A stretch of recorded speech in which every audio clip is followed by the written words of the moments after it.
ಬರಲಿ ಬಂದಿರೋನು. ಮೊದಲು ಏನಾದರೂ ಆಹಾರವಿದ್ದರೆ ಕೊಡು.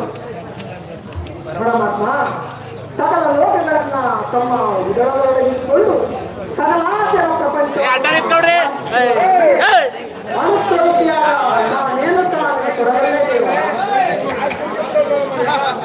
ನಿಲ್ಸ್ಬಿಡ್ರಿ ಒಂದ್ 5 ನಿಮಿಷ. ಅದೆಷ್ಟು ಸಾಕು ಒಳ್ಳೆ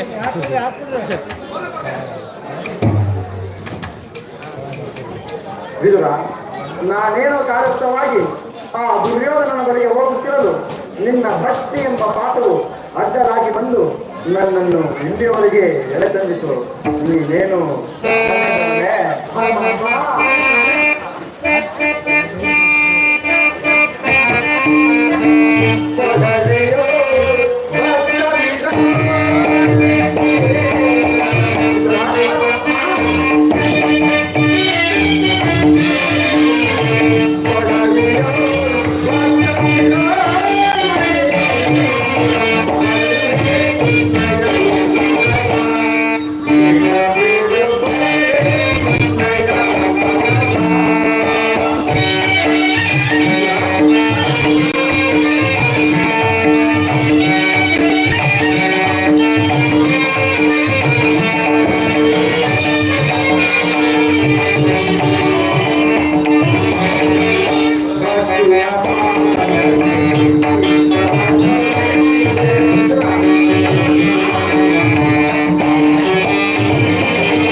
ನಾನಿಂದು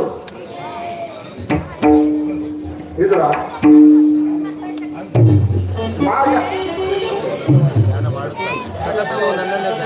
ವಿದುರ ಸತತವು ನನ್ನನ್ನೇ ಧ್ಯಾನಿಸುತ್ತಾ ಪ್ರಪಂಚದ ಗೋಳ ವಸ್ತುಗಳನ್ನು ತ್ಯಜಿಸಿ ಗೋಮಾತೆಯ ಕ್ಷೀರದಿಂದಲೇ ಜೀವಿಸುತ್ತಿರುವ ನಿನ್ನ ಭಕ್ತಿಯನ್ನು ನಾನರಿಯುವನೆ.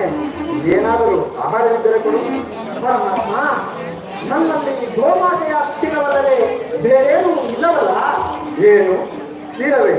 ನನಗೆ ಅತ್ಯಂತ ಪ್ರಿಯವಾದ ಆಹಾರವೇ ಅದು.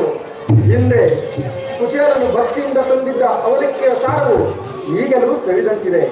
ಹಿಂದೆ ರಾಮಾವತಾರದಿದ್ದಾಗ ಭಕ್ತರಾದ ಶಬರಿಯು ನನಗೆಂದು ಆರಿಸಿ ಎತ್ತಿಟ್ಟಿದ್ದ ಹಣ್ಣಿನ ರುಚಿಯು ಆಹಾ ಈಗಲೂ ಸವಿದಂತಿದೆ. ಈಗ ನಿನ್ನಲ್ಲಿರುವ ಕ್ಷೀರವು ಅವೆರಡಕ್ಕಿಂತಲೂ ಮಿಗಿಲಾಗಿದ್ದು. ಎಲ್ಲಿ ಅದನ್ನೆಂದು ಹೇಗೆ ತವಕ ಪಡುತ್ತಿರುವೆ?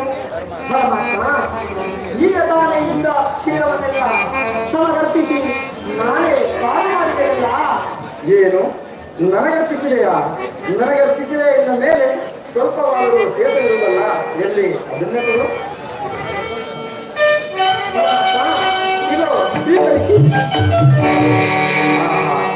ನೋಡಿದೇವಿದ್ರಾ? ಪಾತ್ರೆಯಲ್ಲಿ ಕ್ಷೀರವಿದ್ದರೂ ಮನೆಯಲ್ಲಿ ಕ್ಷೀರವಿಲ್ಲ ಎಂದು ಹೇಳುತ್ತಿರುವೆಯಲ್ಲ, ಎಂತಹ ಸುಳ್ಳುಗಾರನಯ್ಯ ನೀನು. ಪರಮಾತ್ಮ, ಅದರಿಂದ ತಮ್ಮ ತುದಿ ನಾಲಿಗೆಯೂ ಸಹ ನೆನೆಯುವಂತವಿಲ್ಲವಲ್ಲ. ಏಕೆ ನೆನೆಯುವುದಿಲ್ಲ? ನೋಡುತ್ತಿರು,